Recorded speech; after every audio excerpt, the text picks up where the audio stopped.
Salut à tous, alors dans cette vidéo je vous souhaite un joyeux Noël évidemment en retard quand vous allez voir la vidéo et puis une nouvelle année pleine de santé. Et j'en profite pour vous parler donc de quelques régulations qui viennent en 2026 et donc quelques cadeaux de notre chère République. Je pense qu'il ne faudra pas ouvrir pour faire face aux défis qui nous préparent en 2026. À tout de suite.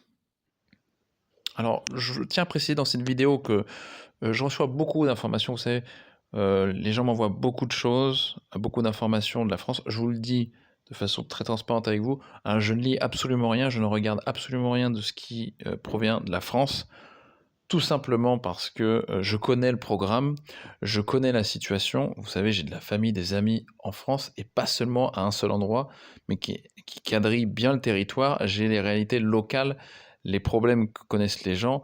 En fait, ça fait un peu discours de président, mais moi je vis, je vis littéralement quand même. Enfin, je suis connecté à la réalité, d'accord. Je sais ce que les gens subissent dans leur quotidien, que ce soit de la part de la situation sociétale au global, ou alors de la relation que les citoyens ont avec l'État, qui sont des relations exécrables. Donc, vous savez, tout ça, je le sais. Je l'ai compris aussi il y a très longtemps, le programme qui nous est réservé. Vous savez, ce qui arrive aux agriculteurs, c'est juste la continuité actuellement du programme. On a bien compris, hein, vous avez bien vu que tous les événements de type protestation majeure sont réprimés par des organisations qui sont quand même pas loin d'organisations militaires, hein, de l'État, qui ciblent une ethnie particulière. Vous avez remarqué quand même que c'est quand ce sont des blancs français qui sont en train de se révolter qu'il y a une organisation en face très forte pour rétablir soi-disant l'ordre, voire même bien plus que ça, faire très très peur à ces gens, à ces braves gens qui travaillent et qui payent tout ce système de merde. Donc, vous avez bien compris qu'il y a une ethnie qui est quand même visée très particulièrement. Vous avez quand même compris que quand d'autres ethnies foutent le bordel dans la rue, il y a quand même beaucoup moins de moyens et nous voilà dépassés par les événements. C'est très bizarre tout ça. Bon. Donc, moi j'ai compris ce programme-là, vous savez, en 2015 déjà. J'avais 25 ans, j'avais déjà tout compris. Alors, c'est peut-être pas assez tôt, j'aurais pu comprendre ça plus tôt, mais voilà, j'ai compris ça qu'à 25 ans, j'aurais pu comprendre ça avant. Bon, je suis content de ne pas avoir compris ça à 60 ans, ça me rassure, j'ai pas raté ma vie, je pense.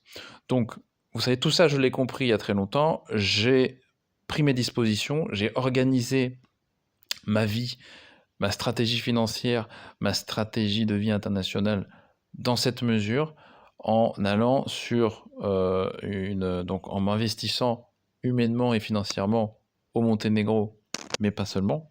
Vous savez que je suis également euh, aussi en Serbie. Donc pour moi c'est très important, c'est que je suis sur plusieurs pays, comme les élites qui nous gouvernent et qui sont elles-mêmes exposées à plusieurs pays, notamment sur la stratégie financière, pour avoir beaucoup moins de problèmes finalement, vous savez, mais dépendre de d'autres juridictions pour avoir plusieurs chances plutôt qu'une. Donc moi tout ça je l'ai fait, vous savez, euh, beaucoup de gens, et je comprends, vous êtes passé par là, moi je suis passé par là avant vous, vous me dites des choses, mais je les ai déjà intégrées et compris et assimilées il y a très longtemps. Donc là, ce que je veux dire, c'est que en général, je suis souvent d'accord avec vous, euh, et j'aurais aimé être d'accord même 10 ans avant avec vous, mais malheureusement, on ne se connaissait pas. Donc, dans ce sens que les gens, en général, voilà, ne m'apprennent pas grand-chose de la situation, puisque je connais le plan. Je connais le plan, et malheureusement, c'est un plan qui est très hostile. Donc, je tiens à vous préciser que en France, à partir du 1er janvier 2026, il y a quand même une nouvelle régulation qui est arrivée pour les dons. Vous savez qu'il y a un record historique d'épargne en France, donc l'État, comme cet argent ne va pas dans la consommation, rate 20% de TVA, donc forcément, vous imaginez, sur un record historique d'épargne, le manque à gagner, ou le manque à prendre, je dirais plutôt qu'à gagner, le manque à prendre ici de l'État, sur cette épargne, il lorgne dessus. Et où est l'argent en France? Puisque les Français ont vraiment peur, la preuve, ils économisent tout ce qu'ils peuvent. Ils ont peur de l'avenir, ils économisent Donc l'argent est sur les comptes et dans l'immobilier. Donc ces deux postes-là vont être fortement impactés en termes de taxes. Vous avez vu, taxes foncières, qui ça n'a plus aucun sens. C'est même plus des augmentations à 5-10% par an. Maintenant, on est sur des trucs de fou. Tout ça, c'est juste un exemple sur taxes foncières, mais vous connaissez tout ça. Donc aujourd'hui, je vous mets l'accent quand même sur le don. Le don, en France, normalement, n'est pas taxé jusqu'à 100 000 euros sur 15 années glissantes. Donc sur 15 années. Puis après, ça repart à zéro. Un don qui va, par exemple, des parents aux enfants. Ou ça peut être l'inverse. Donc, cette somme qu'on croit être 100 000 euros peut être, en fait, si vous voulez, beaucoup plus, si vous voulez, exposée à être taxée. Pourquoi? Parce que la nouvelle régulation qui a été ici décidée, c'est qu'en janvier 2026, donc après tout ce qui suit, vous devez déclarer tous les dons qui sont réalisés au sein de la famille en ligne. Si vous ne le faites pas, vous allez avoir une pénalité financière. Mais ce n'est pas tout. L'administration aujourd'hui peut décider sur des critères complètement flous, ce qui est un don et ce qui n'en est pas. Donc, si ce n'est pas un don, du coup, la taxation vient s'imposer de façon beaucoup plus agressive en termes de chiffres. Donc maintenant, vous voyez, vous devez déclarer vos dons en ligne. Je ne sais pas si vous voyez, l'État rentre dans la famille. L'État est déjà à la maison depuis quelques années. Il vous explique comment élever vos enfants, il vous explique comment faire vos affaires au lit. Il vous explique tout. L'État est là pour vous. Mais là, il rentre très loin. Donc, il faut quand même vous rendre compte de ce qui va se passer sur les 10 prochaines années et plus. Là, on va sur un schéma, vraiment, on est sur du communisme absolument transparent. C'est-à-dire là, il y a même plus de cheval de Troie, là, c'est marqué communisme. Donc, il faut prendre ça en compte pour votre stratégie familiale, parce que les surprises seront, à mon avis, très mauvaises pour bon nombre de Français, et ce ne sont pas des histoires qui vont passer à la télé après. Les gens vont se faire défoncer, et au final, voilà, ça restera comme ça, une histoire personnelle. Mais vous savez, ces histoires-là, ça a très mal tourné dans le passé. Donc, il faut que vous preniez absolument...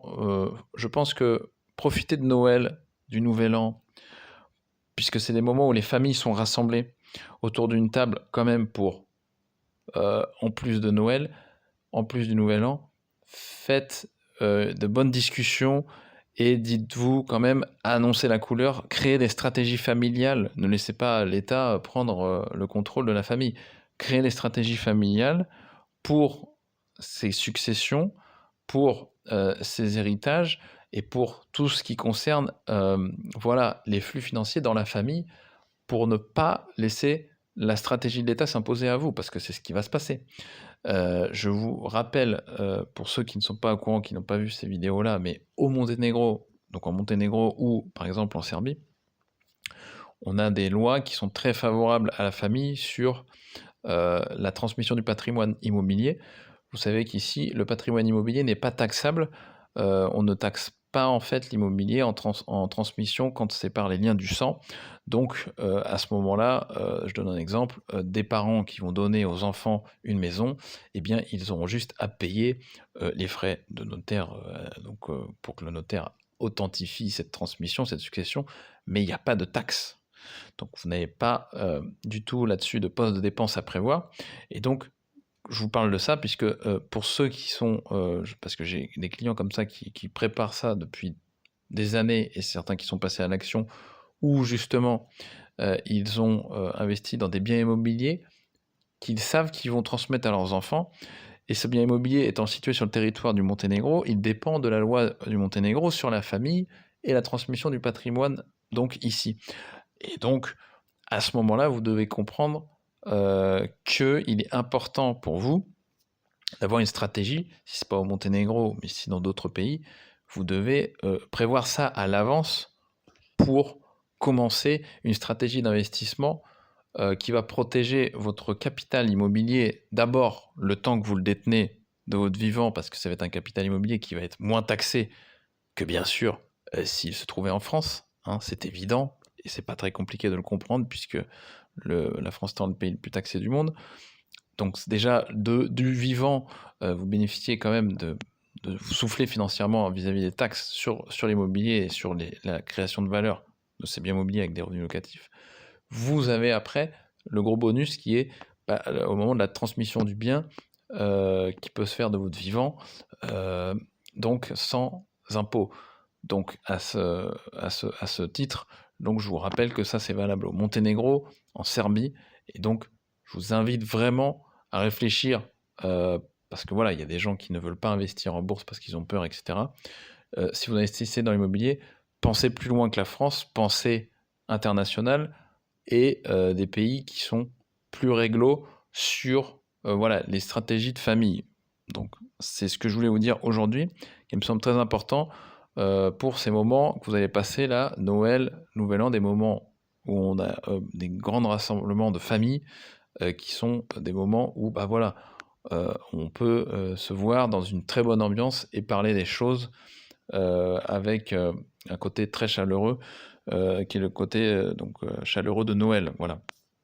Donc je voulais vraiment mettre l'accent là-dessus aujourd'hui, puisque je pense qu'il n'y a pas beaucoup de monde qui est au courant de cette nouvelle régulation sur les dons, et vous voyez bien que à part cette régulation, c'est vraiment là ils vont lorgner sur l'épargne, sur ce qui est le plus facile à choper, c'est-à-dire dans le pays. Voilà, ils vont se servir, ils vont prendre dans la gamelle. Il n'y a aucun bénéfice à cela. Vous avez vu qu'il y a une baisse du niveau de l'infrastructure de soins en France, et pas que. Donc, il n'y a pas de sécurité. Voilà, il y a beaucoup moins de sécurité qu'il y a 30 ans. Vous voyez bien que tout va à la baisse, alors que tout va à la hausse sur vos comptes. Donc, en termes de prélèvement. Donc, on est sur un truc, on est sur une arnaque. Voilà. Je vous dis à bientôt. Je vous souhaite un joyeux Noël à tous et une très belle nouvelle année. Misez sur la santé avant tout. Ça sera le meilleur investissement. À bientôt.